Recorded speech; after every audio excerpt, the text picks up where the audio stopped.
दोस्तों, आरबीआई इस समय पूरी तरह से एक्शन मोड में है। अभी पिछले दिनों ही इन्होंने न्यू इंडिया बैंक को रोक दिया काम करने से, उनके ऊपर बंधन लगा दिया और अब आप देख सकते हो कि 17 और फाइनेंस कंपनियों का लाइसेंस कैंसिल कर दिया है।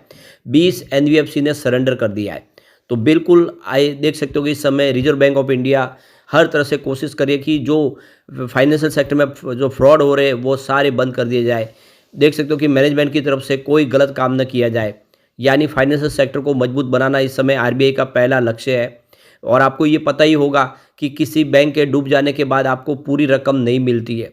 यहाँ पे सिर्फ 5 लाख रुपीज़ तक का बीमा होता है, इंश्योरेंस होता है, उसी की रकम मिलती है। अगर आपका चाहे 1 करोड़ या 2 करोड़ भी हो, तो बहुत भारी नुकसान हो जाता है। यस बैंक में हमने देख लिया है, पीएमएलए बैंक में, अभी ये फिर से इस बार न्यू इंडिया बैंक में हुआ है। तो बहुत सारी बैंक है जो मैनेजमेंट गड़बड़ करते हैं और फिर भारी पड़ता है लोगों को। तो इसीलिए अब यहाँ पे आरबीआई ने कुछ बड़े फैसले लेने शुरू कर दिए। क्या है ये एक्शन, उसको देखेंगे और आगे की क्या संभावना बन रही है उसको भी जानने की कोशिश करेंगे इस वीडियो के माध्यम से।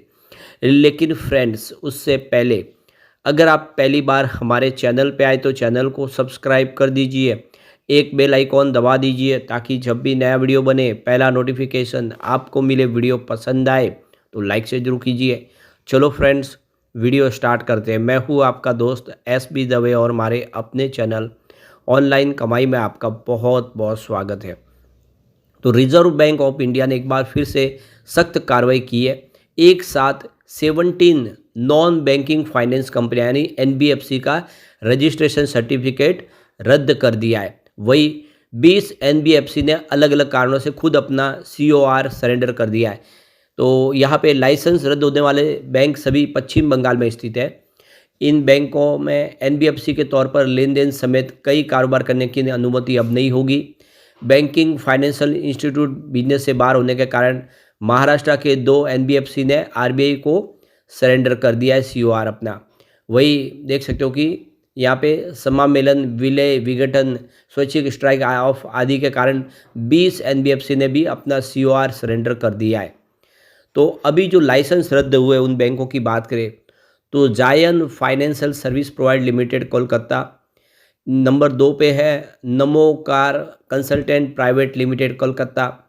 तीसरे नंबर पे देख सकते हो कि Salasarji merchants private limited Howrah. इसके अलावा ऑट्रिम asset private limited Kolkata, PK mercantile private limited Kolkata.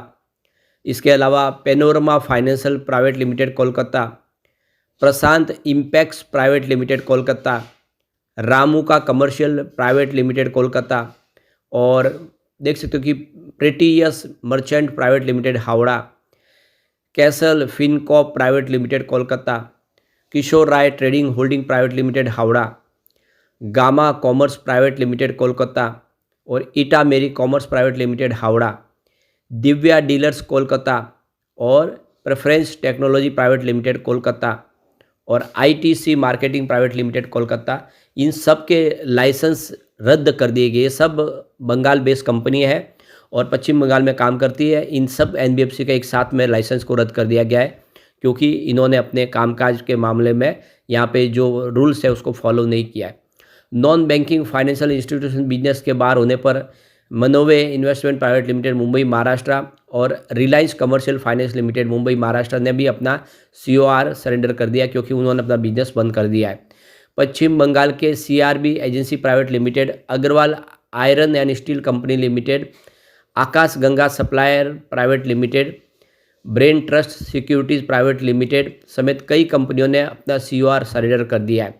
इसके अलावा चेन्नई में स्थित IDFC financial holding company limited और आईडीएफसी लिमिटेड ने भी अपना सीओआर सरेंडर कर दिया है। मुंबई में स्थित Birla family investment private limited और Birla TMT holding private limited ने भी अपना सीओआर रद्द कर दिया क्योंकि अब वो काम नहीं कर पा रहे, तो उन्होंने अपना लाइसेंस रद्द कर दिया है। तो अब यहाँ पे हो रहे सख्त कदम, यानी किसी प्रकार का फ्रॉड फर्जीवाजी नहीं चलेगा।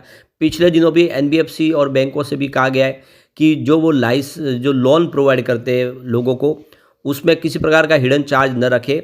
जो भी वो चार्ज वसूल करे उसकी सारी जानकारी अपने लोन लेने वाले को होना चाहिए, क्योंकि भाई कई बार ये होता है कि लोन दिखाने के लिए कुछ और होता है, अंदर से हिडन चार्ज लगा के वो लोन बहुत महंगा हो जाता है। और इसीलिए यहाँ पे आरबीआई ने बड़ा कदम उठा दिया है। अब की बार रेपो रेट में भी 5 साल के बाद देख सकते हो कि कुछ कमी की गई है रेपो रेट। तो यहाँ पे देख सकते हो कि अभी बैंकों के लिए भी उनसे कहा जा रहा है कि आप जो लोन दे रहे हो उस पे ईएमआई कम करें, क्योंकि आरबीआई ने रेपो रेट कम कर दिया है। अब यहाँ पे बैंक डूब रहे, इंडियन बैंक डूबा है। आप देख सकते हो कि जो न्यू इंडिया कोऑपरेटिव बैंक पिछले सप्ताह डूब गया है, क्योंकि आरबीआई ने पैसे निकालने से, लोन देने से और बोर्ड को भंग करने समेत कई कार्रवाई उसके ऊपर कर दी है। बैंक में वित्तीय गड़बड़ियों के मिलने के बाद ये फैसला किया गया है। हाल में ही ऐसे कई मामले हुए जहाँ छोटे मोटे सहकारी बैंक डूब गए और आपके पैसे जो जमा है वो पैसे भी डूब जाते हैं। तो अधिकतम 5 लाख रुपए तक पाने के हकदार आप होते हैं, उससे आगे आप पैसे नहीं निकाल सकते।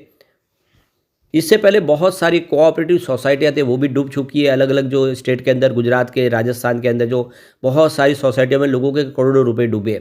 और अब कोऑपरेटिव बैंक के ऊपर भी यही प्रॉब्लम होने लगी है, कोऑपरेटिव बैंक भी डूबने लगी। अब लोग भरोसा करें तो किस पे करें?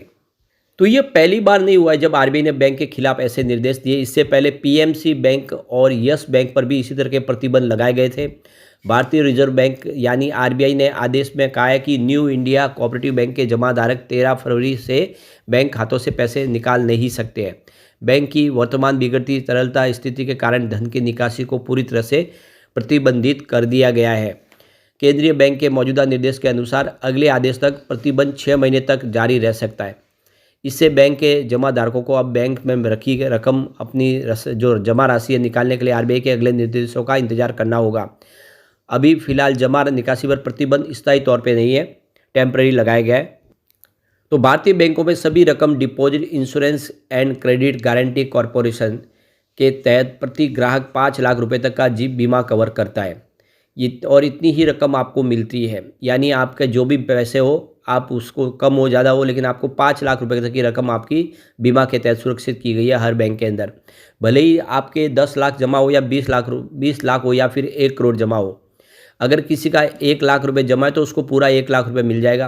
5 लाख भी जमा है तो आप पूरे 5 लाख पाने के हकदार है। पर उससे ज़्यादा है तब भी आपको 5 लाख ही मिलेंगे। अगर आपने 20 लाख जमा किए हुए तब भी आपको इंश्योरेंस के तहत सिर्फ 5 लाख ही मिलेंगे। 15 लाख आपके यहाँ पे आपको छोड़ने पड़ेंगे, आपके डूब जाएंगे। तो जितना कम रकम होगा उसको फ़ायदा है, यानी किसी के 1.5 लाख जमा है तो वो पूरे मिल जाएंगे, क्योंकि 5 लाख रुपए तक का इंश्योरेंस किया जाए। ये बैंकों का रूल्स है। किसी भी बैंक में अगर आप पैसे रखते हो और बैंक डूब जाती है तो आपको 5 लाख रुपए तक ही मिलेंगे। इसके ऊपर जो पैसे हैं वो नहीं मिलेंगे अगर बैंक डूब जाती है।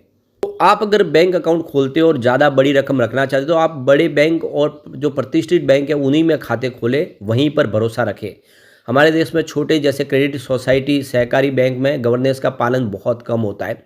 इसका फ़ायदा उठाते हुए इस तरह के संस्थान अपने लोगों या कंपनियों को ज़्यादा कर्ज दे देते हैं और ये रकम लौटाने में वो सक्षम नहीं होते। बाद में ये रकम एनपीए बन जाती है और बैंक की वित्तीय स्थिति गड़बड़ हो जाती है। बिल्कुल यस बैंक में भी वही हुआ था।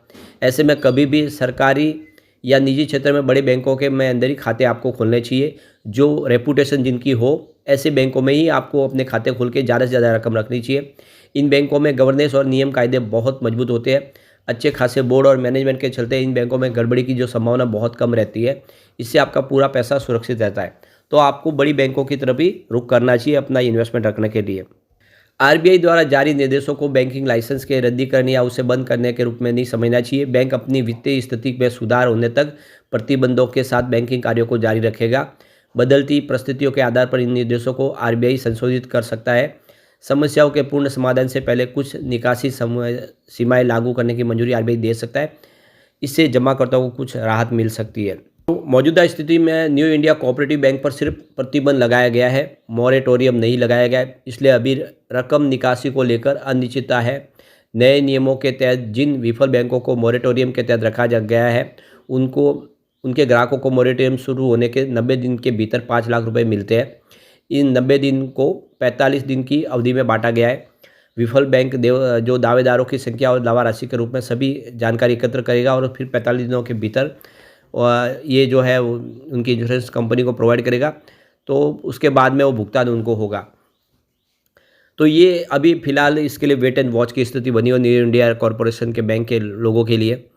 एक और जो बड़ी अपडेट निकल के आ रही है, जैसे कि आपको पता होगा कि आपकी जो बैंक की सारी जानकारी होती है वो क्रेडिट रेटिंग एजेंसियों के पास होती है और उसके हिसाब से वो स्कोर देते हैं। इसको लेकर ही सुप्रीम कोर्ट में पिटीशन फाइल की गई है कि लोगों की जो जानकारी है वो कैसे शेयर की जा रही है क्रेडिट एजेंसियों के साथ में।